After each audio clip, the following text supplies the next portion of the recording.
Welcome to Tuesday's video drop. I want to talk to a very specific group of people, and if you fit in this group, tune in, lean in, do whatever. Do you ever find yourself wondering what your purpose is, or asking the question, is this it? Is this all there is? Or maybe you're 40 and you're thinking life is basically over because I've raised my kids and this is about all I'm going to do in my job. I kind of like my spouse. If you're finding yourself in the funk of wondering what is left, what is there for me, I want you to listen up.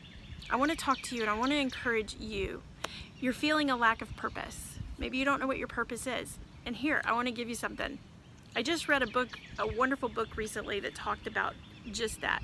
When you're wondering what your purpose is, until you know what your purpose is, here is your purpose. Your purpose is to help others connect to theirs.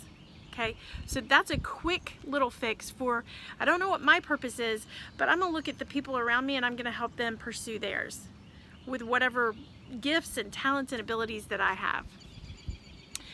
Second, part of the reason why we feel a lack of purpose is because we have left out self-fulfillment. We have left out what sparks joy for us, okay? Especially if you're a woman and you're between the ages of 35 and early 50s, probably a lot of your life is taking care of a few other people. And so they come first before yourself. Now, I know what you're thinking, oh, she's going to talk about self-love and self-care. I am not, because there is a difference between self-love, self-care, and self-fulfillment. Okay? Self-fulfillment fills our passion. It creates joy for us. Self-love and self-care is more like, Neosporin. It works for a little while. Okay, it's a balm.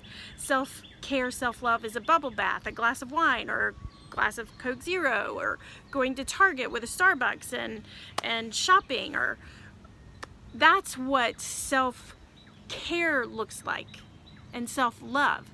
Self-fulfillment is plugging into that thing, that area that sparks joy. And remember what joy is. Joy is not getting and pulling in, a brand new pair of shoes or a dress or having something new. That's what happiness is. Happiness is filling up. Joy is giving out. So we're sharing a part of ourselves for the benefit, for the happiness of others. That's what sparks joy for us. So what is it about you that you love, that it creates there's a passion for you? Is it that you love to create art, or you love to cook? You love when other people are enjoying what you've made and it's like giving them a hug, right? Or you love to drive. You love to, what is it that you love to do that is about you, that sparks joy? That is what I want to clue into with you today. If you are feeling a lack of purpose, that is a big, broad topic, and I'm hoping to do more videos on that. But I want you to tune in to this. I want to give you a few ways for you to tune in to self-fulfillment and plugging into what brings you joy. How do we do that? Number one, if you've been with me for any amount of time, you know my number one, generally and always, is thankfulness. Gratefulness and thankfulness is always going to tune us into the right direction. Okay?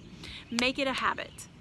Number two, take stock of what brings you joy, not happiness. Remember that. That's very important.